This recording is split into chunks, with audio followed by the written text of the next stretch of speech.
medical diagnosis or other qualified health provider with any questions you may have regarding a medical condition, and always get proper treatment for serious medical conditions. Legal disclaimer: use only legal measures to combat the virus and cooperate with government officials, first responders and healthcare workers to make the coronavirus a thing of the past and create a perfect society ASAP.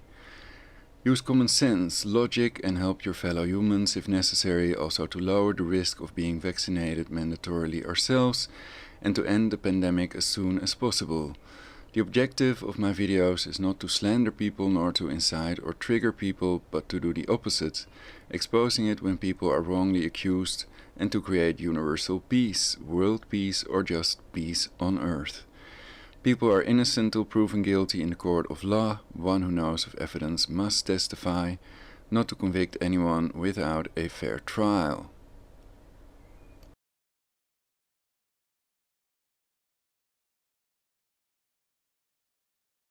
Greetings, superior beings, greetings, supreme being. We are all the human race. Our common enemy is death. Welcome on Genuine News. I'm Ulrich Hoffman, and you are watching the broadcast. Minister Müller. Far more people will die from the consequences of the lockdown than from the virus. What many experts have already warned us about, for example, the Nobel Prize winner that I covered on my other channel, Perfect Society. I think that wasn't on this channel, Genuine News, yet. And a professor in Israel and many others, also UNICEF, has warned that these lockdown measures may cause more deaths than the virus, the pandemic. For example, 1.4 million extra tuberculosis deaths due to the lockdown measures. And these include quarantines, social distancing, and the mask rule. So let's take a look at what we have qua articles. I first open the Opera browser. Let's see if I can get it to work fast. Does it work now? Yes. Alright, so the first version of this article I ran into is in Dutch. Duitse minister geeft toe lockdowns veroorzaken meer doden dan coronavirus. This is on 9fornews.nl.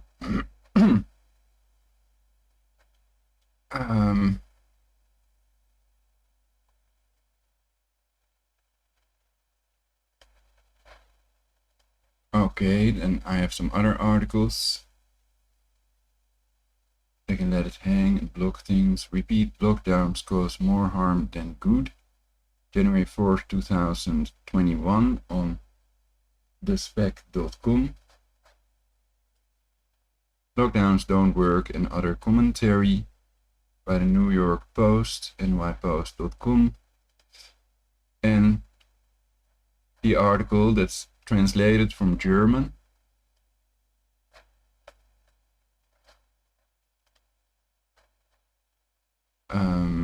How to untranslate this. Google Translate. Clear translation.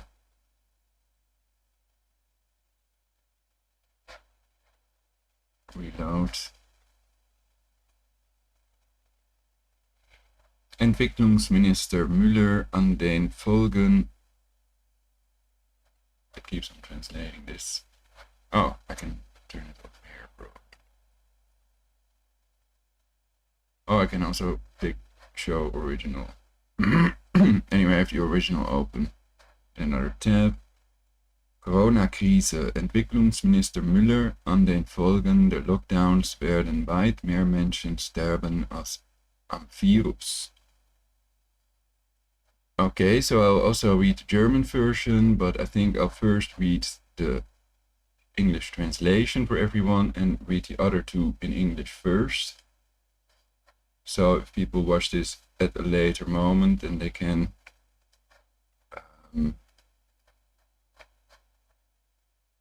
fast forward if they want to only hear the German version.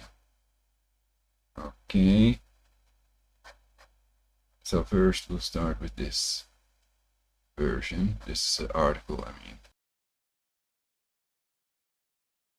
Repeat lockdowns cause more harm than good. By Peter Street. On Monday, January 4th, 2021. Timer 3 minutes. Read across Canada, as COVID-19 cases surge, we are seeing new lockdowns. Of course, we haven't even settled whether lockdowns were the proper solution in the first place, given the enormous collateral damage in unemployment, bankruptcies, and the physical and mental health of millions, amid a virus that overwhelmingly targets the elderly and vulnerable. Not to worry, we're told, these new lockdowns are less severe than the first round. Unfortunately, economic theory suggests that repeat lockdowns can cause far more damage, even if they're less strict. A recent survey from the Canadian Federation of Independent Business found that over half of small businesses in Canada are worried about surviving a second lockdown. This matters a great deal, considering small and medium-sized businesses employ nearly 90% of Canadians who work in the private sector. A one-time lockdown works like a natural disaster, with business suffering but with rapid recovery nevertheless on the horizon. However, the mere threat of repeat lockdowns, especially when they hinge on arbitrary and changing standards, forces businesses to include lockdowns as an ongoing catastrophic business risk, potentially forever. How many people are interested in opening a restaurant, for example, when it could be shut down, without warning, over and over, until they run out of money and throw in the towel? Economists have long known that permanent changes carry far more impact than one-off events, building on work by Nobel economists Milton Friedman and Franco Modigliani in the 1950s. For example, natural disaster recovery is typically very rapid around the world, and yet entire industries can be wiped out by relatively minor regulatory or tax changes. It's not the headlines that kill. It's the permanent accumulation of burdens that render small businesses fundamentally unprofitable. Governments worldwide, as in Canada, are questioning whether lockdowns worked at all. You might be interested in Ken Hill, Grand River Enterprises co-founder, dead at age 62. Hamilton Region. Ken Hill, Grand River Enterprises co-founder, dead at age 62. One day ago, my urgent message to Premier Doug Ford. We need a leader. Contributor's opinion. My urgent message to Premier Doug Ford. We need a leader. 2 days ago. In terms of data, the jury is very much still out. Multiple studies have found little or no statistical impact from lockdowns across European countries or US states, with lockdowns not helping reduce deaths or even cases of COVID-19. Essentially, it appears that vulnerable people self-isolate whether or not governments tell them to. Having less unemployment and less social isolation actually saves more lives. Canada is, unfortunately, a tragic illustration, with death rates many times higher in Quebec than in other provinces, despite similar lockdowns. That suggests that other policies, such as protecting people living in seniors' centers, were likely far better choices than lockdowns. Alas, that damage has been done. The key now is for politicians to understand that for real-world small businesses, repeat lockdowns make risks permanent, which is precisely what can turn challenge into catastrophe. These risks aren't hypothetical. We're already reading reports from Toronto to Quebec City of city centers becoming ghost towns, with dramatically fewer restaurants, fewer arts, fewer small businesses and retail stores. For small towns and rural areas, of course, the damage to the community fabric could be far worse. Get the latest in your inbox. Never miss the latest news from the Hamilton Spectator, including up-to-date coronavirus coverage, with our email newsletters. They're free with your subscription. Rather than menacing Canada's beleaguered small businesses and exhausted communities with yet more lockdowns, what Canadians deserve from our governments is serious reform to improve their own ability to respond to the next crisis. From screening and contact tracing infected persons, which saved thousands of lives in other countries, to production of masks and protective equipment, to regulatory reforms that would expand healthcare capacity so that, next time, politicians don't panic.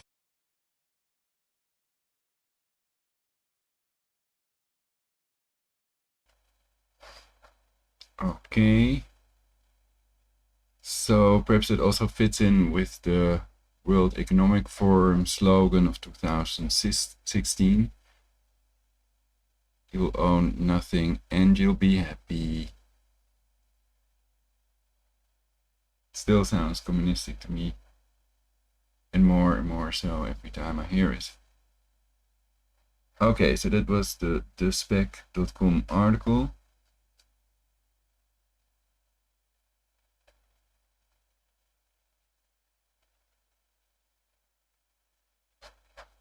And then we can move to the New York Post, lockdowns don't work and other commentary.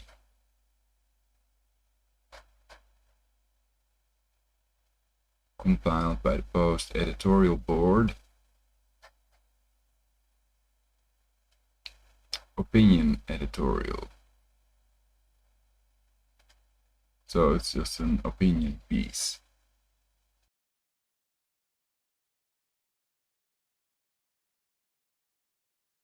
Lockdowns don't work and other commentary by Post editorial board January 19, 2021, 5:21 p.m. Updated in large image an anti-COVID-19 lockdown demonstration in Union Square inches New York City. An anti-COVID-19 lockdown demonstration in Union Square inches New York City. John Angelillo, UPI Libertarian, lockdowns don't work. Would a national lockdown have saved the U.S. from COVID-19? Asks reasons Jacob Sullum. The New York Times thinks so, blaming America's high per capita death rate on the lack of a unified national strategy and crediting states implementing restrictive lockdowns with saving many lives. But if that's true, states that imposed lockdowns early, lifted them gradually and quickly reimposed restrictions in response to surges in cases and deaths should have fared better than less cautious states. They didn't. California, despite taking a much more restrictive approach than Texas, has seen much bigger increases in cases and deaths this fall and winter. And Britain, Belgium and Italy all rank higher in per capita deaths than America, though they implemented national lockdowns. It seems government policy does not play as important a role in the behavior that drives virus transmission as the Times seems to think. From the left, beyond Biden's unity appeal, the effective half-life of Joe Biden's expected inaugural appeal for unity, laments Politico's John Harris, will be measured in days or hours, because it will fall on desensitized minds, even among people who say they want unity. Decades of experience show inspirational words don't work, yet substantive deeds might. Conservatives and liberals, after all, have things in common. Both want to be jabbed with a needle. Neither wants recession or kids going to school on computer screens. Both long for government to become more functional. Biden can revive a brand of politics that once again revolves around concrete things, rather than symbolism, moving away from the politics of identity to the politics of material gains. And the best way to unite the country may be not to talk about it much. Legal, fighting social media monopolies. In the Wall Street Journal, Tunka Veridarajan asks libertarian legal scholar Richard Epstein about the question of censorship by social media giants. Though a harsh critic of President Trump, Epstein has big issues with the Twitter-Facebook ban against him, with Twitter CEO Jack Dorsey's defense of the move a rare combination of hubris and ignorance, proof of how dangerous it is to have a committed partisan as an ostensible umpire. Epstein flags a huge hole in Dorsey's argument that if folks do not agree with our rules and enforcement, they can simply go to another internet service. In fact, these companies may qualify as monopolies, common carriers that have clear legal obligations. No private monopoly has the right to turn away customers but must take them all on fair, reasonable and non-discriminatory terms. Culture critic, the addictive thrill of COVID-19. Hitchcock would have loved COVID. Mark Mason muses in Spectator USA, it's proving his point about fear. Deep down, people actually enjoy it. We love to feel threatened by risk or menace as long as we know we're most likely safe. So it is with the coronavirus, people know, in their heart of hearts that the disease is unlikely to cause them serious harm, much less kill them. It is this psychological dynamic that drives people to bring their own shopping carts, even though grocery stores meticulously disinfect carts, and don a mask as they drive their car with no one else in it. Of course, like all good horror movies, This one has to eventually end, and it's no wonder that with vaccines rolled out, lockdown compliance levels are plummeting. Inauguration watch, Biden parties as U.S. burns. With celebrities showing up in droves, President-elect Joe Biden's inauguration looks like a movie. A seasoned, gray-haired pro comes out of retirement to put the gang back together for one last job, snarks the week's Java Lang. The Hollywood-style festivities feel jarringly out of step and out of touch with the current moment, one of the darkest in our nation's 243-year history. While the end of President Trump's record of cruelty, petulance and catastrophic indifference is cause for celebration, a party on the deck of a sinking Titanic shows the incoming administration's failure to separate entertainment from politics and starts Biden's presidency tainted with the impression of elitism. Compiled by the Post editorial board.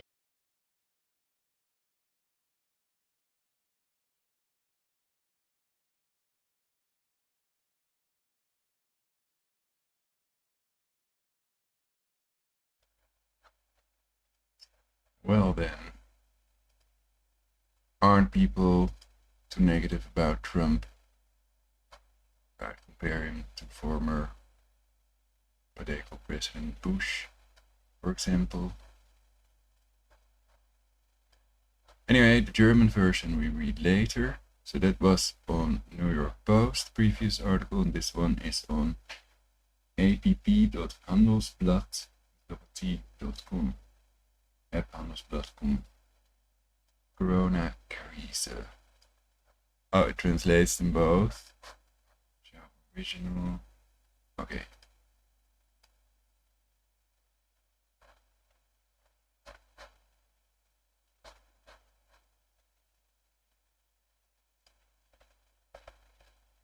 Oh, I thought it was a much longer article.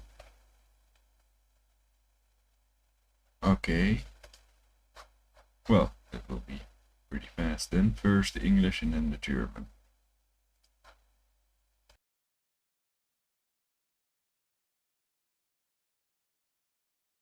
Coronakrise Development Minister Müller.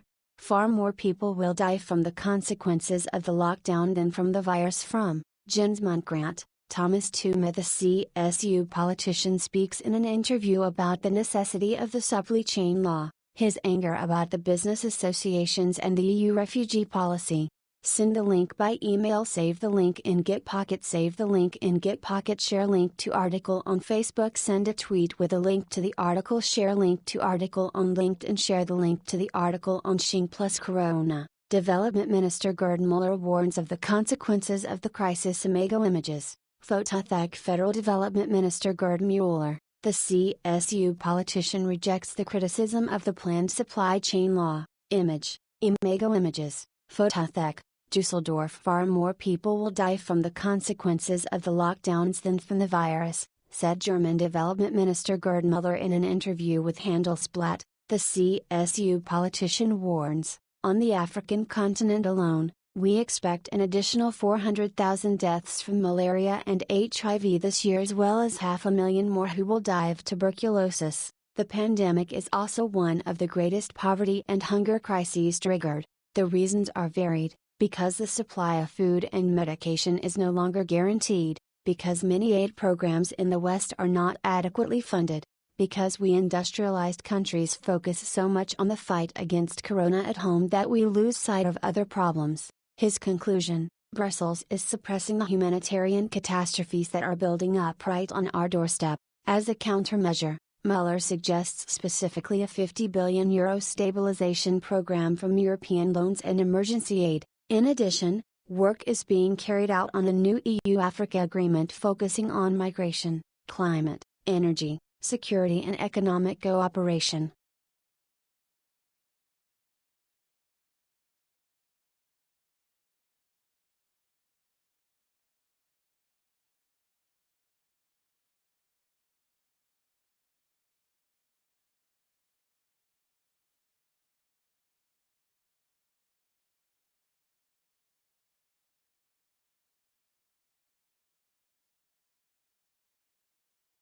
Coronakrise. Entwicklungsminister Müller, an den Folgen der Lockdowns werden weit mehr Menschen sterben als am Virus. Von Jens Müller. Thomas Thumer, der CSU-Politiker, spricht im Interview über die Notwendigkeit des Lieferkettengesetzes, seinen Ärger über die Wirtschaftsverbände und die EU-Flüchtlingspolitik.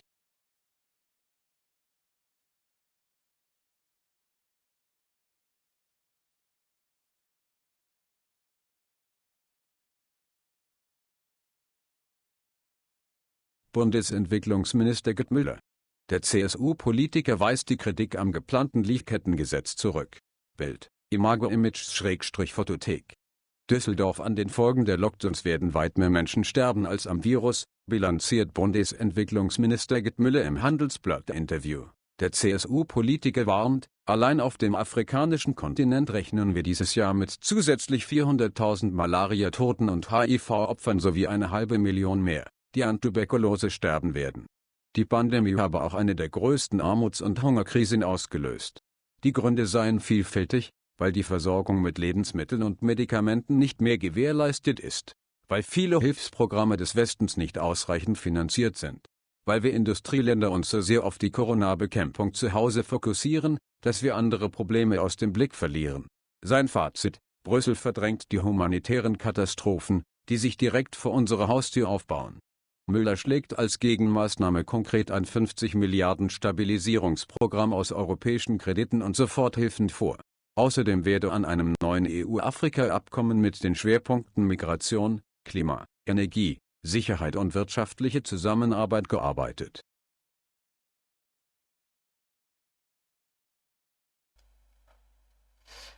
Okay, so that's it for news articles.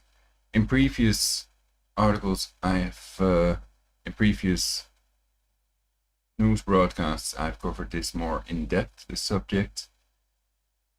And also the article questions for lockdown apologists, as that chart that shows that immediately after the lockdown measures are introduced, we see a peak in the number of deaths from all causes, so not just coronavirus, but from all causes. Von Müller.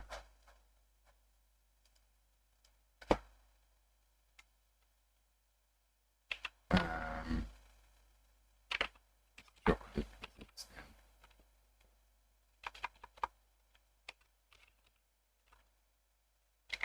Chocolate bar, that's a chocolate bar emoji.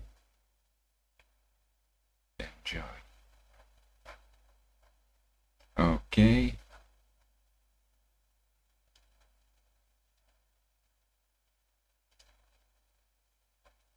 So then, that's it for this broadcast.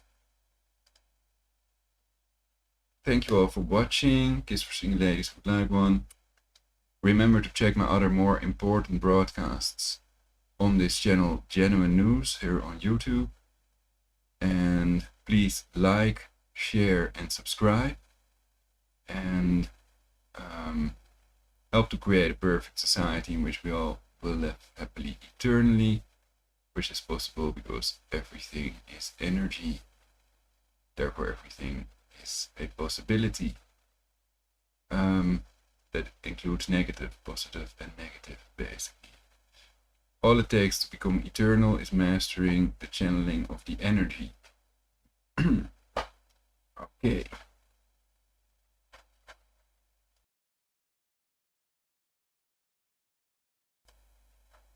Oh, now I see it's a chocolate bar. Well, it's a bit hard to recognize.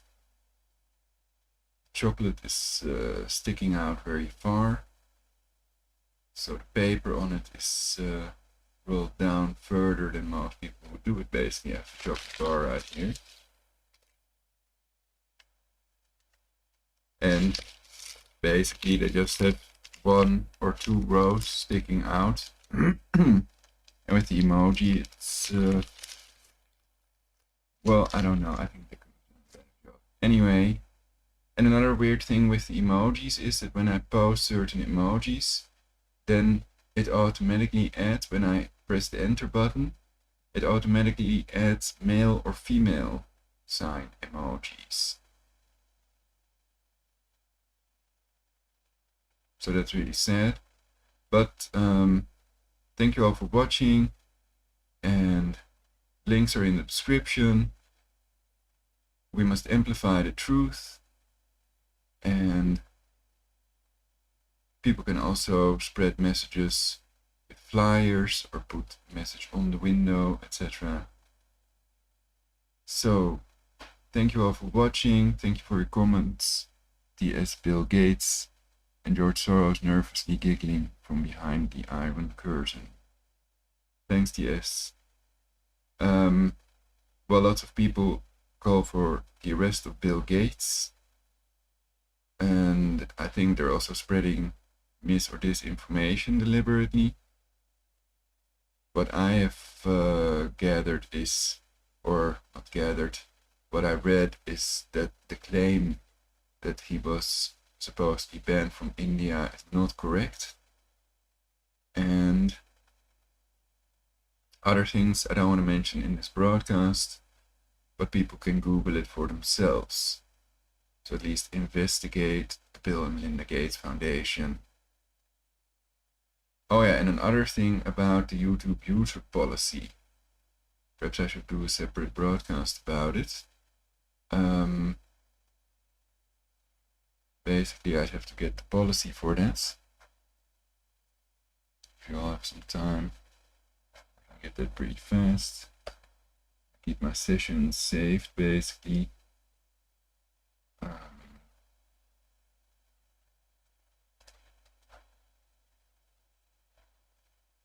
COVID-19 medical misinformation policy on YouTube help.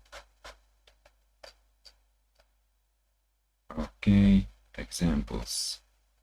So then I switch back to the Opera browser.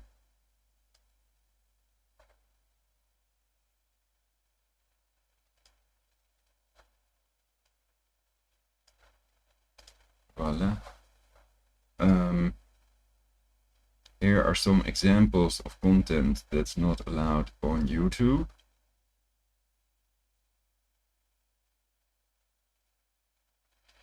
Claims that the COVID-19 vaccine will be used as a means of population reduction. Bill Gates talked about reducing the global population with 10 to 15%, that's 1 billion people less, with vaccines, healthcare and reproductive health services. And that's on his channel. I'll let you all hear the sample in the previous broadcasts.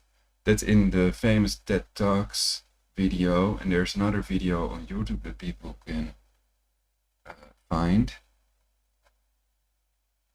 Perhaps we can lower that with 10-15% with vaccines, healthcare and reproductive health services, what he said. And I can get the title of the other video. Bill Gates mentions population reduction 4 times or something.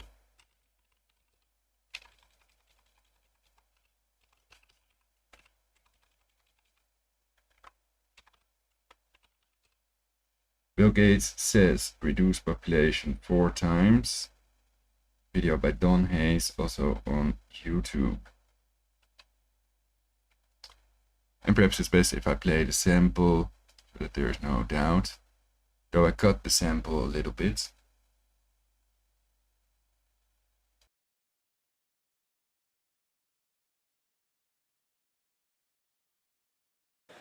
First, we've got population. The world today has 6.8 billion people. Now, if we do a really great job on new vaccines, we could lower that by perhaps 10 or 15%.